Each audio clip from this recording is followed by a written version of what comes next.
مدت میں اللہ کے رسول علیہ السلام نے لوگوں کا مرڈر نہیں کیا تھا، لوگوں کو موت کے گھاٹ نہیں اتارا تھا، تلواروں کی جھنکاریں نہیں سنائی دی تھی، بلکہ 23 سال کی قلیل مدت میں عرب کے جوانوں کے اندر میرے نبی نے بیداری پیدا کی تھی۔ وہ شعور بیدار فرمایا تھا کہ اے جوانوں، اپنی اہمیت کو سمجھو، اپنی حیثیت کو سمجھو کہ تم کون ہو، تم کیا ہو، ہماری ذمہ داری کیا ہے۔ پہلی بات تو اتنا سمجھ لیں، ایک بات ہمیشہ یاد رکھنا، نوجوان کسی قوم کا سرمایہ ہوتا ہے۔ جس قوم کا جوان سنور جاتا ہے اس قوم کی تاریخ سنہری حرفوں سے لکھی جاتی ہے، جس قوم کا جوان بگڑ جاتا ہے اس قوم کو صفحہ ہستی سے مٹا دیا جاتا ہے۔ مفکر ملت ڈاکٹر اقبال کی نظر میں مسلم جوان کیا ہے؟ آپ کی توجہ میری طرف ہونی چاہیے، اس لیے کہ میرے اندر اتنا حوصلہ نہیں ہے کہ اگر آپ میری طرف توجہ نہ کریں گے تو شاید میں گفتگو نہ کر سکوں گا۔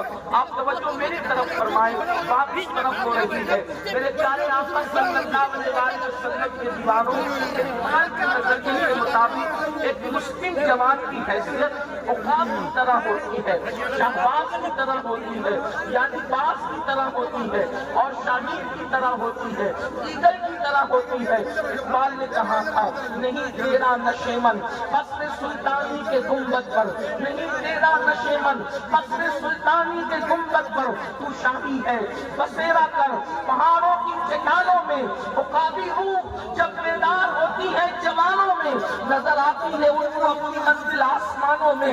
اللہ اکبر۔ اقبال کے نظریے کے مطابق ایک مسلم جوان باز کی طرح ہوتا ہے، عقاب کی طرح ہوتا ہے۔ آپ نے کبھی سوچا عقاب کسے کہتے ہیں؟ عقاب کی حیثیت کیا ہوتی ہے پرندوں میں؟ مجھے مسلم سے محبت ہو گئی ہے جس دن میرے مرشد سرکار کو سے پاک نے فرمایا انل بازی و شب اللہ شیخن کہ میں ولایت کی دنیا کا باز ہوں باز۔ اللہ اکبر۔ یعنی آخر اس باز میں کچھ تو رکھا ہوا ہے کہ سرکار غوث اعظم نے استعارے کے طور پر اپنی ذات کو ولایت کی دنیا کا باز کہا ہے۔ سیدی محمود شاہ کے عرص میں آنے والوں، اگر اتنی جوانوں کے اندر انقلاب آ جائے تو یاد رکھنا ایک بہت بڑا انقلاب آئے گا۔ میرے آقا علیہ الصلوۃ والتسلیم کے دیوانوں، عقاب کیا ہوتا ہے، باز کیا ہوتا ہے؟ آئیے میں آپ کو بتاؤں۔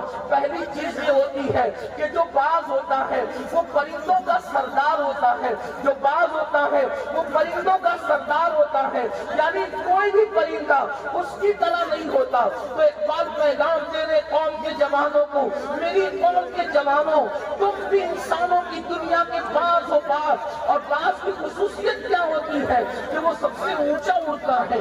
اللہ اکبر۔ کوئی پرندہ باز کی طرح اڑ نہیں سکتا۔ مور بڑا خوبصورت ہوتا ہے، اور بھی پرندے خوبصورت ہوتے ہیں، مگر باز کی طرح کوئی اڑ نہیں سکتا۔ تو اقبال بتا رہے ہیں کہ اے جوانوں، جیسے باز کے برابر کوئی اڑ نہیں سکتا، ویسے تم اتنی ترقی کرو کہ دنیا کے کسی قوم کا جوان تمہاری طرح ترقی نہ کر سکے، تمہاری طرح کامیاب نہ ہو سکے۔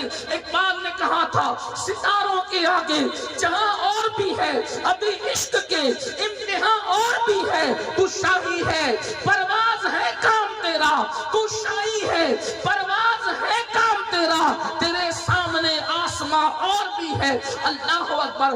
اب آئیے اللہ اللہ ایک بات اور عرض کروں کہ باز کی خصوصیت یہ ہوتی ہے کہ کوے، چیل، چڑیا، پرندے، طوطا، مینا، کوئی باز کے ساتھ نہیں اڑتا اور باز کسی کے ساتھ نہیں اڑتا، باز صرف باز کے ساتھ اڑتا ہے۔ کیا پیغام مل رہا ہے کہ باز باز کے ساتھ اڑتا ہے، عقاب عقاب کے ساتھ اڑتا ہے، وہ چیل کوں کے ساتھ نہیں اڑتا۔ تو بتا رہے اقبال کہ اے مسلم جوان، جیسے باز صرف باز کے ساتھ اڑتا ہے، ویسے تیری دوستی صرف ایمان والے کے ساتھ ہونی چاہیے، تیری پرواز مومنوں کے ساتھ ہونی چاہیے، تیرا اٹھنا بیٹھنا ایمان والوں کے ساتھ ہونا چاہیے۔ ہاں ہاں، تجھے شرابی کے ساتھ نہیں بیٹھنا، تو نے جواری کے ساتھ نہیں بیٹھنا، تو نے فاسقوں کے ساتھ نہیں بیٹھنا، تو نے زانیوں کے ساتھ نہیں بیٹھنا، تو نے محمد الرسول اللہ کے پاک باز عقابوں کے ساتھ بیٹھنا۔ ہے، اس لیے کہ صحبت انسان کو بناتی بھی ہے، صحبت انسان کو بگاڑتی بھی ہے۔ یاد رکھنا، جب تک مسلمان وفاداران رسول کی صحبت میں رہتا تھا اس وقت تک مسلمان کبھی زنا نہیں کرتا تھا، مسلمان کبھی شراب کی طرف نہیں جاتا تھا، مسلمان کبھی جوے کی طرف نہیں جاتا تھا، مسلمان کبھی سٹے کی طرف نہیں جاتا تھا، مسلمان کبھی ناچ گانے باجے کی طرف نہیں جاتا تھا۔ اللہ اکبر، جب سے تم نے صحبت کا معیار بدل دیا، جب سے تم نے دوستی کا معیار بدل دیا، اس وقت سے اپنے حالات کو دیکھو۔ اللہ اکبر، یہ بات یاد رکھنا، صحبت کا مطلب یہ نہیں کہ تم کس کے ساتھ اٹھ بیٹھ رہے ہو، بلکہ صحبت کا مطلب یہ بھی ہے کہ تم کس کو دیکھ رہے ہو، تم کس کو سن رہے ہو، تم کس کی نقل کر رہے ہو، تم کس کی اداؤں کو اختیار کر رہے ہو۔ اللہ اکبر، ہمارے بزرگوں نے فرمایا ظالم کا چہرہ نہ دیکھا کرو، ظالم کا چہرہ دیکھنے سے بھی دل سیاہ ہوتا ہے، دل کالا ہوتا ہے۔ اب میں آپ سے پوچھنا چاہتا ہوں، جو ہیرو اسکرین پر آ کر کے زنا کرتا ہو، تم اس کی تصویر تو اپنے موبائل کی اسکرین پر لگا رہے ہو، تمہارے دل سیاہ نہ ہوں گے تو کیا ہوں گے؟ تمہارے دل کالے نہ ہوں گے تو کیا ہوں گے؟ اگر تم لباس بھی سلا رہے ہو تو اللہ اکبر، ایک وہ ظالم جو اللہ اسکرین کے سامنے آ کر کے زنا کرتا ہے، اللہ اکبر، اندازہ لگاؤ میرے جوانوں، تو دل سیاہ ہوتے ہیں۔ اس لیے ظالموں کے چہرے نہ دیکھا کرو، ظالم کے چہرے دیکھنے سے بھی پرہیز کیا کرو۔ آگے دوسری چیز، عقاب کی دوسری خصوصیت کیا ہوتی ہے؟ عقاب کبھی گندگی پر نہیں بیٹھتا، عقاب کبھی ناپاکی پر نہیں بیٹھتا۔ آپ دیکھ لیں، کوے غلاظت کھاتے نظر آئیں گے، عقاب کبھی گندگی پہ بیٹھتا نظر نہیں آئے گا۔ اللہ اکبر، اندازہ فرمائے، یعنی اے محمد الرسول اللہ کے عقاب، جیسے وہ پرندہ غلاظت پر نہیں بیٹھتا، ویسے تجھے گناہوں کے اڈوں پر نہیں بیٹھنا چاہیے، تجھے جرائم کے اڈوں پر نہیں بیٹھنا چاہیے۔ اقبال نے کیا کہا تھا؟ نہیں تیرا نشیمن قصر سلطانی کے گنبد پر، تجھے گنبدوں پہ بیٹھنے کی ضرورت نہیں ہے، تجھے تو چٹانوں پر گزارا کرنے کی ضرورت ہے۔ یعنی محنت کش بنو، محنت کرنے والے بنو۔ عقاب کی خصوصیت یہ بھی ہے کہ جو عقاب ہوتا ہے وہ کسی کا شکار کیا ہوا بچا کچا نہیں کھاتا، بلکہ عقاب کی خصوصیت یہ ہے، اللہ اکبر، جو عقاب ہوتا ہے وہ خود سے شکار کر کے خود کھاتا ہے، وہ دوسروں کے ٹکڑوں پہ نہیں پلتا بلکہ وہ لوگوں کو پالا کرتا ہے۔ اے محمد عربی کے غلام، تجھے بھی کسی کے ٹکڑوں پہ پلنے کی ضرورت نہیں ہے، خود محنت کر، خود کوشش کر، خود کما، اپنا بوجھ بھی اٹھا اور دوسروں کا بوجھ بھی اٹھا۔ آج تکبیر،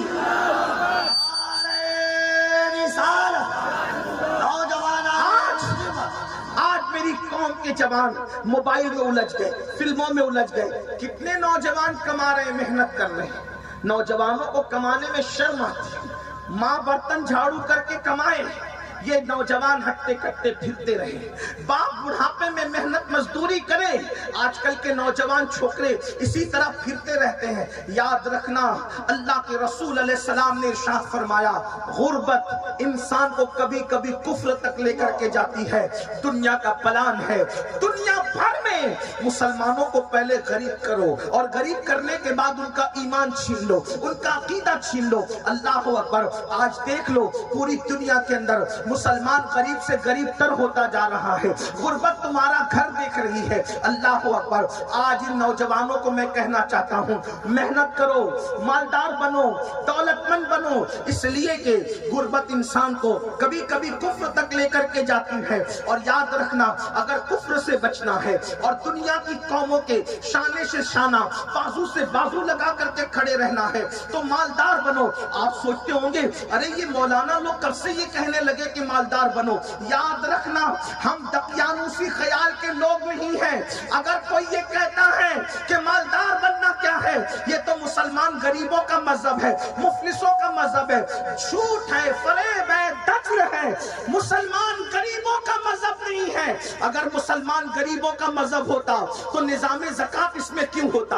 آپ مجھے بتائیں، اسلام میں لینے کا مزاج نہیں ہے، اسلام میں دینے کا مزاج ہے۔ آپ مجھے بتائیں، رسول اعظم سے لے کر مفتی اعظم تک ہے. واللہ میرے امام اہل سنت سیدی اعلیٰ حضرت لکھتے ہیں کہ اللہ کے رسول کو اس معنی میں زاہد کہنا.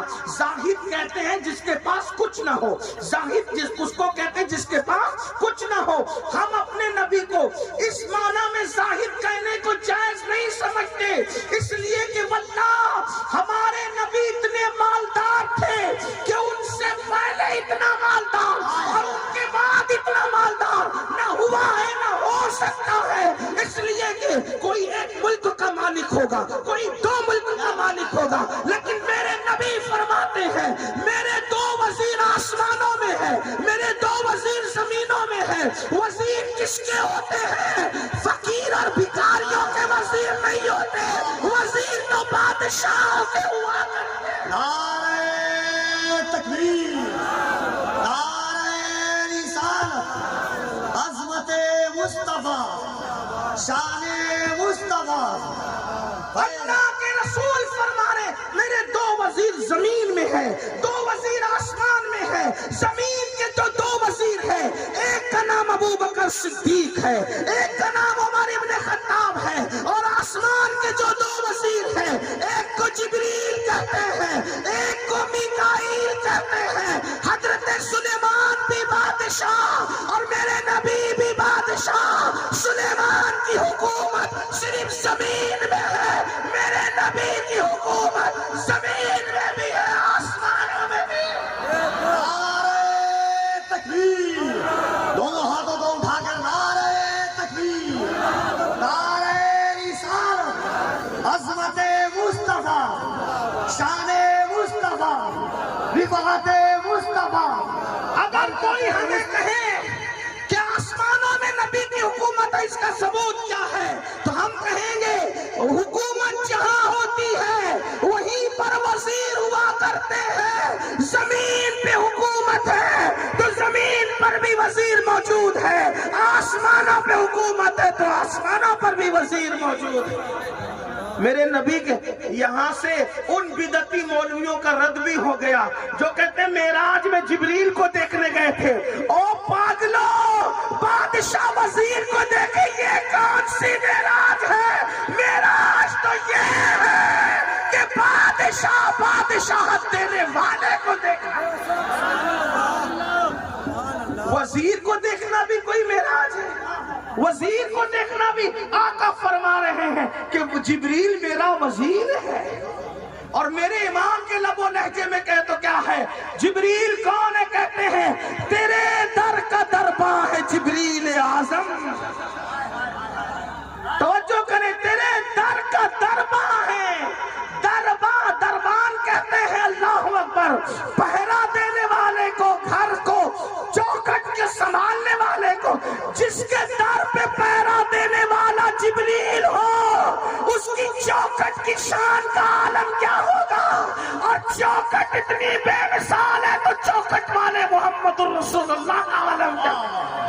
تیرے در کا درباں ہے جبریل اعظم، تیرا مدح خواہر رسول و ولی ہے بیتاب جس کے لیے عرش اعظم وہ اس راہ روے لامکاں کی گلی ہے. تیرے چاروں ہمدم ہے یک جان یک دل، ابو بکر فاروق عثمان علی ہے. شفاعت کرے حشر میں جو ہماری، سوا تیرے کس کو یہ قدرت ملی ہے. تو یاد رکھو میری قوم کے جوانوں، آج کا پیغام یہ ہے، مالدار بنو، لوگوں کے بوجھ بننے کی بجائے لوگوں کا بوجھ اٹھانے کی کوشش کرو. حضور بھی غریب نہیں تھے. جو حضور کو غریب کہتا ہے، مفلس کہتا ہے، جھوٹا ہے، مکار ہے، فریبی ہے. پھر آپ کہیں گے کہ حضرت، حالانکہ میں حضرت نہیں لیکن آپ کہیں گے ایسا کیونکہ مجھے پتا ہے کہ آپ ادب والے لوگ ہیں، ایسے ہی کہیں گے. تو حضور نے پھر پیٹ پہ پتھر کیوں باندھے؟ میں نے کہا اس لیے باندھے تاکہ ہماری غربت پر سنت کا پہرا لگا دے. ہماری غربت پر سنت کا پہرا پردہ ڈال دے. کیوں؟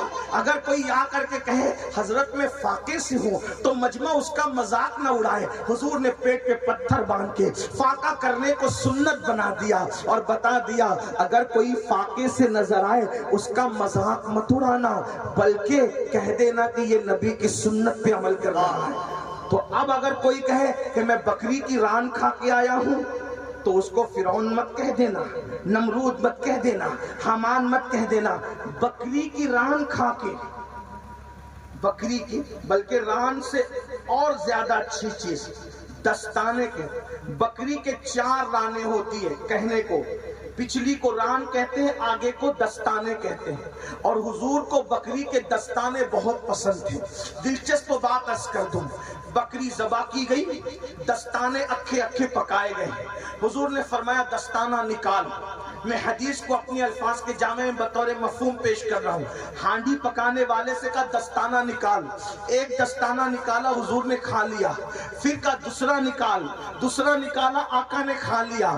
پھر فرمایا تیسرا نکال. تو کہنے والے نے عرض کی میرے آقا آپ پر میرے ماں باپ قربان، صرف 2 ہی دستانے ہوتے ہیں، تیسرا نہیں ہوتا. مسکرا کر میرے نبی نے فرمایا تو نے منع کیوں کیا؟ اگر منع نہیں کرتا تو جب تک میں کہتا جاتا ہانڈی سے دستانے نکلتے جاتے. تو پیٹ پہ پتھر باندھ کر فاقے کو سنت بنا دیا اور بکری کا گوشت کھا کر مالداروں کے لیے بکری کا گوشت کھانا بھی سنت بنا دیا. گویا کہ اللہ کے رسول علیہ السلام ہمیں قانون فراہم کر رہے ہیں. اس لیے میری گزارش ہے واٹس ایپ پر، یوٹیوب پر، فیس بک پر فضول دوستوں میں وقت گزارنے کی بجائے محنت کر کے مالدار بنو. اگر مالدار نہیں بنو گے تو آپ مجھے بتائیے کہ زکوٰۃ کیسے ادا کرو گے، مسجدیں کیسے بناؤ گے، مدرسے کیسے بناؤ گے. اور یاد رکھنا جو قوم مالدار ہوتی ہے اس کا اپنا وزن ہوتا ہے، اس کا اپنا اثر و رسوخ ہوتا ہے. یہاں مالداری کی بات آئی ہے تو میں آپ کو ایک واقعہ سناتا ہوں.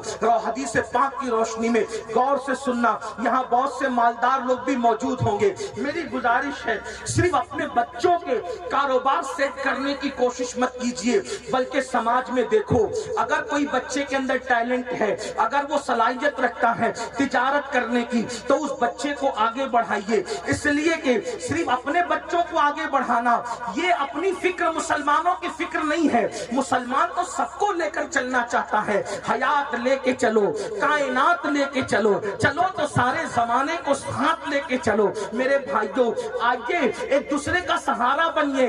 اس ماحول میں درد بھری باتیں کرنا مسائل کا حل نہیں ہے، صرف جلسوں میں نعرے لگانا مسائل کا حل نہیں ہے، بلکہ مسئلے کا حل یہ ہے ایک دوسرے کو مالدار بنانے کی کوشش کرو. مگر بڑی معذرت کے ساتھ روایت پڑھنے سے پہلے ایک بات عرض کروں، اتنا خود غرض ہو گیا ہے آج کا مسلمان، اتنا سیلفش ہو گیا آج کا مسلمان. ارے دوسرے کو مالدار بنانا تو دور کی بات، اگر کوئی خود اپنی محنت سے مالدار بن رہا ہو تو آج کے مسلمان کو گوارا نہیں ہے، آج کے مسلمان کو پسند نہیں ہے.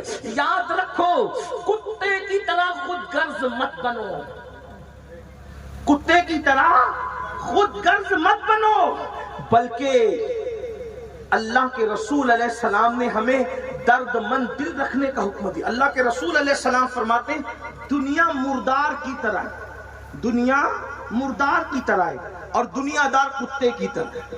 حضور علیہ السلام نے کسی مذہب والے کو یہ بات نہیں فرمائی، بلکہ جو دنیا دار ہے، دنیا دار یعنی جو دنیا سے محبت کر کے خود غرض ہو گیا، حضور نے اس کو کتا فرمایا. اب آپ غور کرنا، حضور نے مردار تو کوا بھی کھاتا ہے، مردار تو چیل بھی کھاتی ہے، لیکن حضور علیہ السلام نے دنیا سے محبت کرنے والے دنیا دار کو کتا کیوں فرمایا؟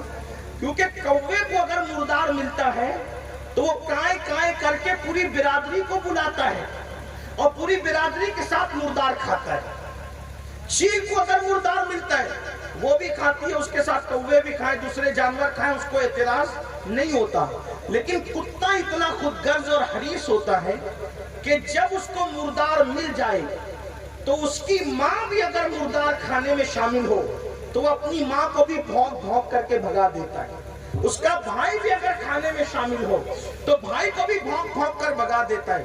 پھر کوے اور چیل کا حال یہ وہ صرف گوشت کھاتے ہیں یا چمڑا کھاتے ہیں، ہڈی چھوڑ دیتے ہیں. کوئی چمڑا کھائے گا تو گوشت چھوڑے گا، کوئی گوشت کھائے گا تو ہڈی چھوڑے گا. لیکن کتا اتنا خود غرض ہوتا ہے کہ وہ چمڑی بھی کھاتا ہے، گوشت بھی کھاتا ہے، ہڈی بھی کھاتا ہے اور کسی کو کھانے نہیں دیتا. اب اگر تم خود غرض بنے ہو تو اللہ کے رسول مسلمانوں میں تم سے کہہ رہا ہوں،